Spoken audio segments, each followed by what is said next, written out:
Welcome to my Hebrew channel, Miel Hebraica, Hebrew Honey. Today I'm finishing off the chapter. Okay, these are the last two verses of chapter 1 of Ruth. Very interesting.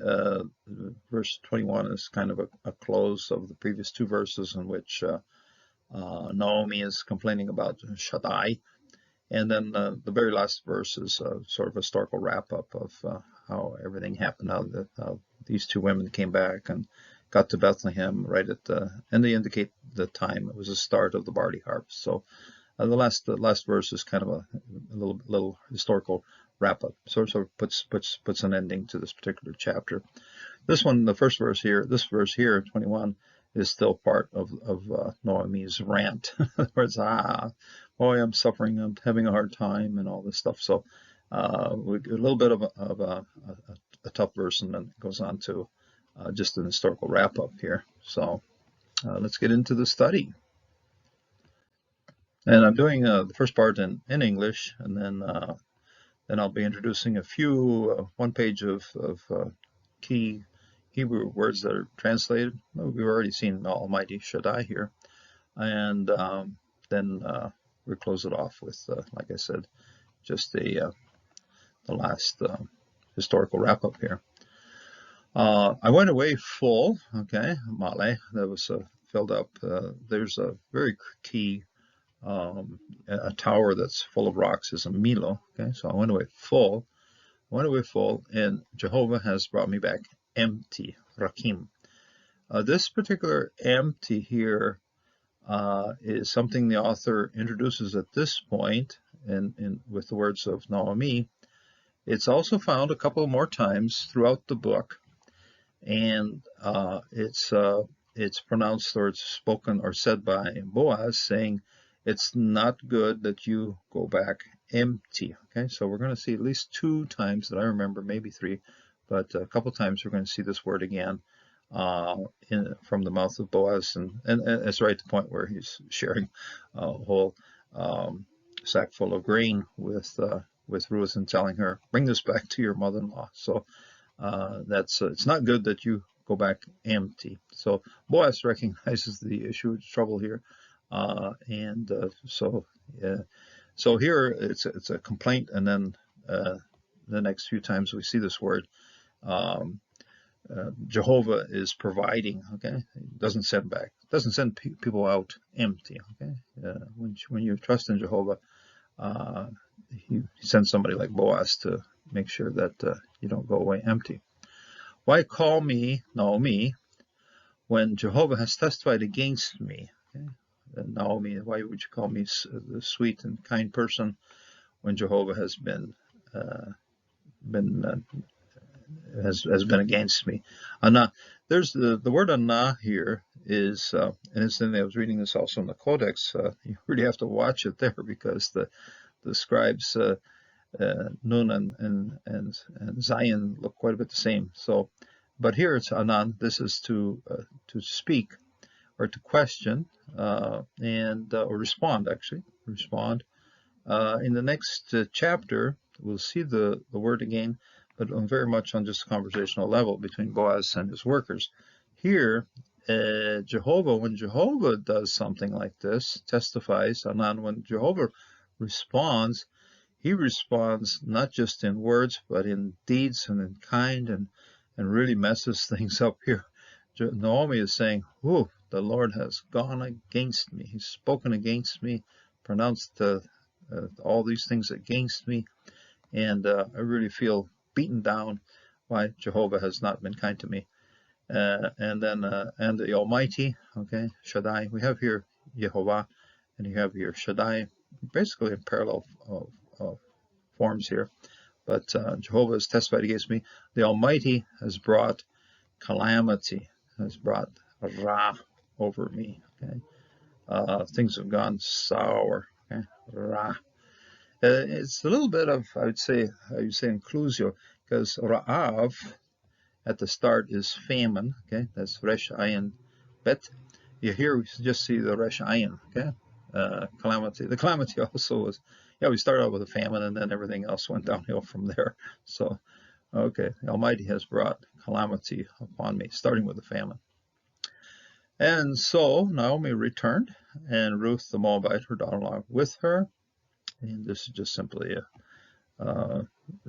just a whole sequence of verbs and actions and so forth of Naomi, first of all in the singular, and then Ruth is along with her, and then they return from the country of Moab, the fields of Moab, actually. Again, we're back to fields, and they came to Bethlehem. They arrived at Bethlehem at the beginning, Tachlin, of the barley harvest. There are two harvests that kind of go back to back, and the first one, the barley, apparently matures. This will be in the late spring. Just think of it as about the time of Pentecost, so 50 days out from Pesach, and so that's when the barley harvest, and then it was followed very shortly. In the next chapter, they mention the wheat harvest. So it's two harvests that are kind of back to back, and they were there for the first one. So timing as well. I'm pretty sure that Naomi heard, okay, they are having a decent harvest over there in Bethlehem. Might as well get back, help out. Maybe we can share some of that. So that's when they arrived back to Bethlehem. And let's go on to some of the Hebrew. I walked away full. Okay, this is Meleach. Okay, Meleach, full. This is feminine form of Melach. This is Mem Lamed Aleph, to be full. The word, I remember this word through Milo, the tower that's full of rocks. Okay, so Milo is a tower that's filled with rocks. And the same thing here, Melach. Melach, feminine, full. Halakati, I walked. So this is the first person singular, verbal form. I walked away. Halakati, I walked away full. Verikam, and empty. Okay, verikam, empty. As I said in the previous introduction, this is going to appear 2 or 3 more times, but in the mouth of Boaz, telling Ruth, it's not good that you go back. Rikam, that you go back with no food, no grain. Okay, so rikam. He shibini.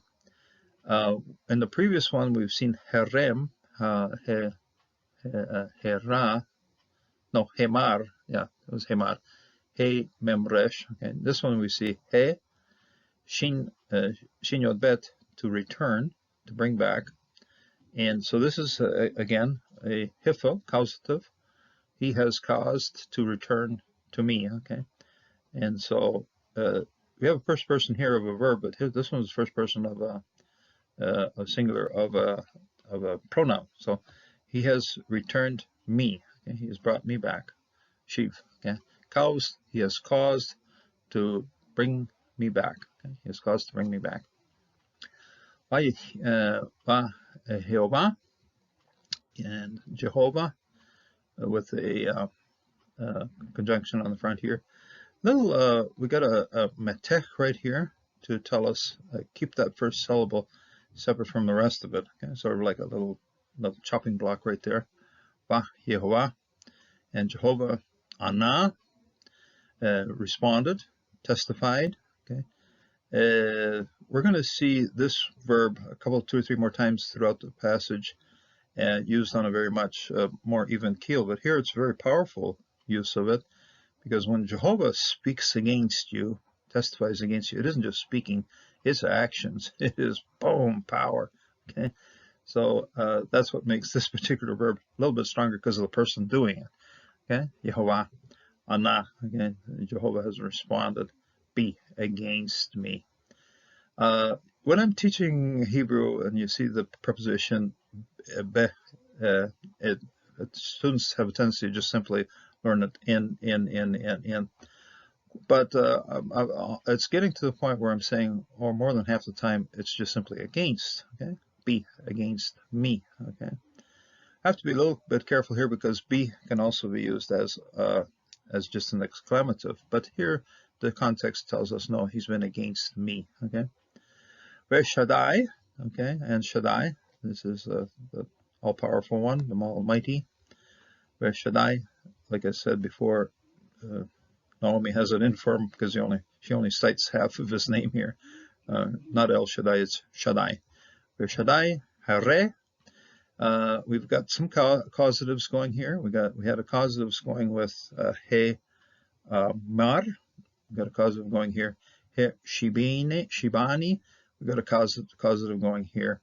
He ra, has caused calamity, has caused. Literally, it's caused evil, but translating, theologically speaking, we don't want to identify the Lord with sin or evil. No, it's just the tough stuff. Okay, so calamity here, Hera. Okay, so the Lord has been hard on me. It's li, against me. Okay, so it's in me or against me and against me again here. Here's the against is used with a bet, and here the against is used with a lamed. Both of them work. Okay, you can see that they're somewhat interchangeable. They're running in parallel functions right here. So, okay, Hera. B, okay, Ana, B, Hera, Li, again. He has been rough on me, Hera. He's been, has caused calamity, causative here, causative there, caused me to come back, caused me to cause calamity on me. Ani me leach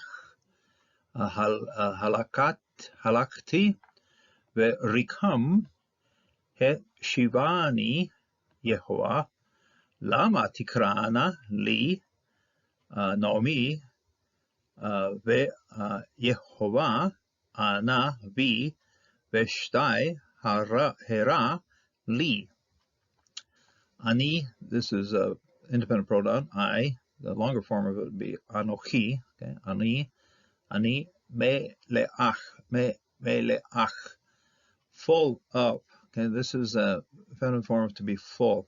Remembered it through the word Milo, which is a tower full of rocks. Okay, so melach, well-known root for being full. Okay, melach, and which Naomi is saying here. When I left here, I had everything. I had a husband, had 2 sons. I was doing fine. Okay, so halachti, I walked away. Basically, this first person suffix form of halach, to walk. Halakti, I walked. Ve recham, and empty. Okay, he shibini Yehovah, and empty, cause to return to me, Jehovah. Okay, so rikam is empty, and here Naomi is referring to herself as she lost her husband, lost her children, lost everything. Didn't exactly sell her property, but apparently was going to give up on that as well. So now we see this in the first chapter. We're going to see it throughout the book, and we're going to see it throughout the book in reference to Boaz, because Boaz almost at least twice in the story, when it's second chapter and also the third chapter, says it's not good for you to go rikam, to return to your mother-in-law with nothing. Okay, to be empty when you return to your mother-in-law. So rikam. So at each point he very generously donates, so bags full of an omer full of grain, so to bring to the mother-in-law. So here Naomi is complaining about being empty, but then the Lord provides. The Lord sends Boaz, so that there's no longer rikam. In other words, it's not good to be rikam, and the Lord does provide. So rikam, emptiness. I went out. I walked out. I went full milach alakati verikam he shivani.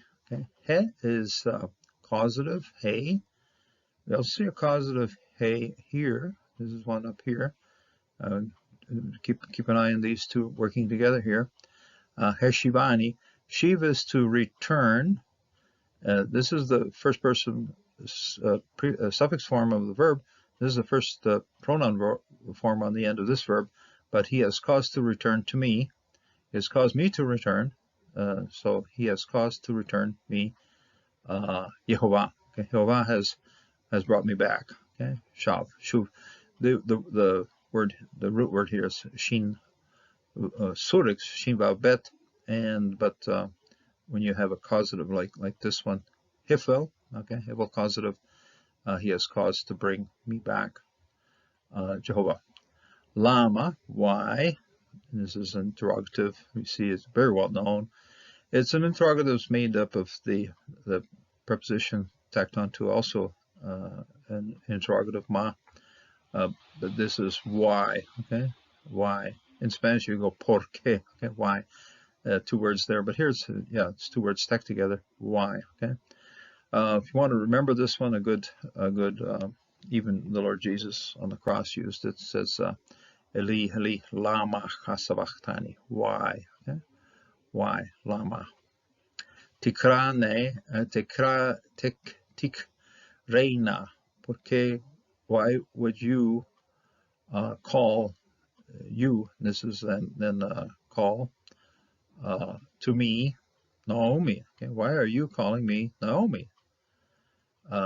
Yehovah, Ana, B, Shaddai, Hira, Li, and the good Lord has been, or not the good Lord, the Shaddai, the tough guy, Hira has been hard calamity, has brought toughness, or has brought actually very literally evil. But most translators, and I wouldn't do it either, and that is we wouldn't want to accuse the Lord of evilness. No, it's just being very hard. And in a sense, this is what Naomi's accusing the Lord. Lord, you've been really a bad guy. You've been really rough on me. You've treated me with evil, so this is really the low point of her feelings and of saying, boy, things have really gone shot here. Things have really gone in a bad way here. So, and that's sort of the beauty of this story. Even though Naomi has hit rock bottom in terms of her emotions and in terms of what's happened to her, the rest of the story is the story of redemption, of picking things up, of moving forward, of going on, and of being restored, and proof, really very, very distinct proof that the Lord has not been evil. The Lord has been good. The Lord is the one that's restoring. The Lord is the one that's bringing back. The Lord is the one that provides. The Lord is the one that instead of going out empty, you'll return full. Okay, so this is the Lord provides. So it's a beautiful passage, a beautiful concept here of what has happened then. We see Naomi hitting rock bottom, and then from here on, the story, of course, picks up, and it's one of restoration.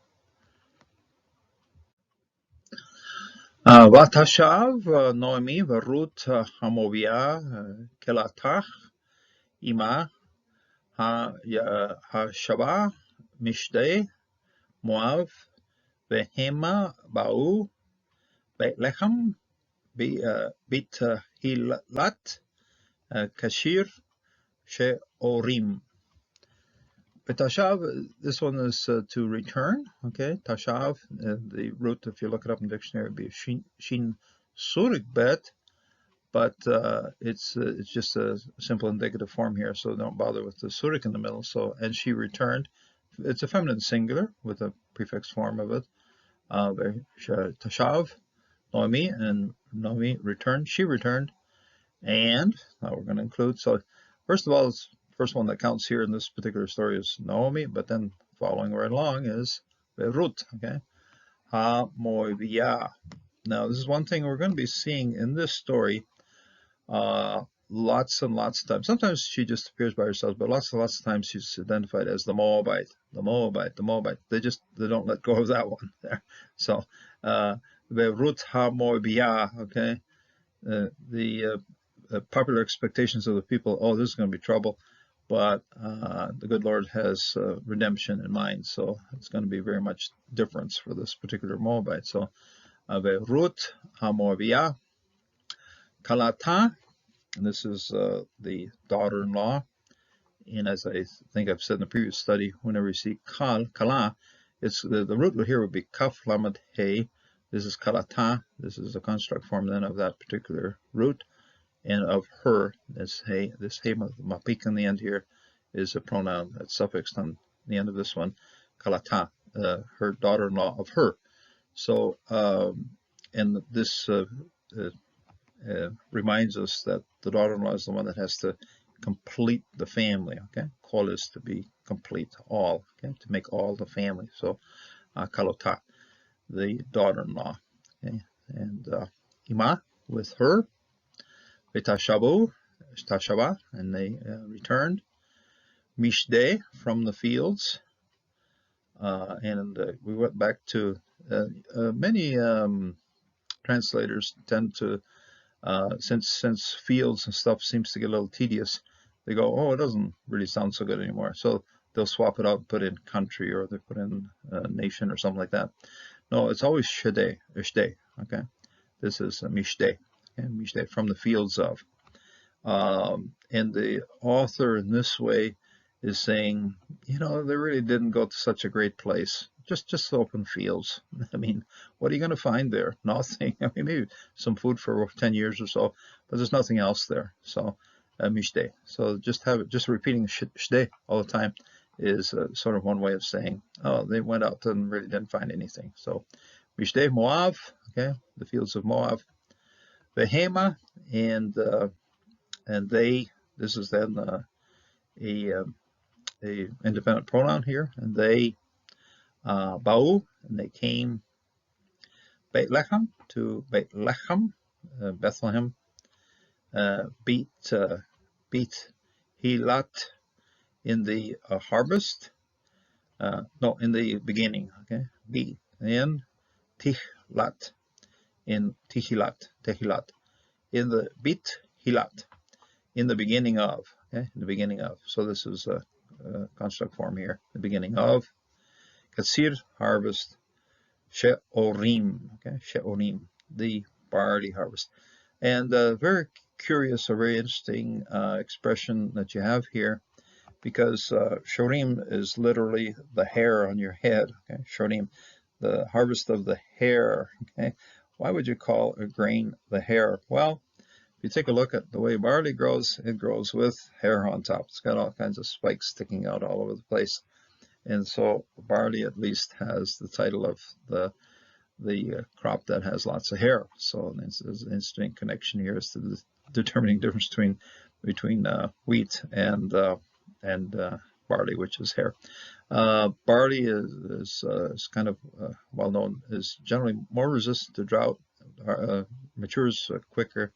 But we do have two harvests in our story. We have the harvest here of shorim, the grain with the hair, the barley, and we also have the wheat, which comes a couple, 2-3 weeks later. And this particular affirmation puts the whole thing basically at the time of Pentecost. So 50 days after Pesach, looking somewhere, June or so, and that's when the harvest then of the early grains was in Israel. Israel has very much a rainy season through the winter, in which lots of water is falling on the ground and making things grow. And then once the water stops falling, once the rains stop in the spring, things dry up enough, and then the crops mature and can be harvested once the dry season is setting in the early summer. So that's kashir, the harvest of the crop that has lots of hair, the barley. So this, as I said, brings sort of a little bit of a historical close to the first chapter. It's a bit of a resume of the what has happened, where they're going, what they're doing, who it is, talking about Naomi, talking about Ruth, and their relationships between them when they got there, and the crops that are being harvested. And incidentally, this harvest of the crop is an introduction to the following chapter, which is entirely harvesting the crops over in the field of Boaz. So it closes this chapter, but also introduces us to the next chapter of when Ruth goes out to participate in the harvest. So your life might be becoming difficult, will take in some ways, shape, or form, but come to the Lord and place your trust in Him, and He will restore. So may God bless, may God strengthen you in this day. Until the next time.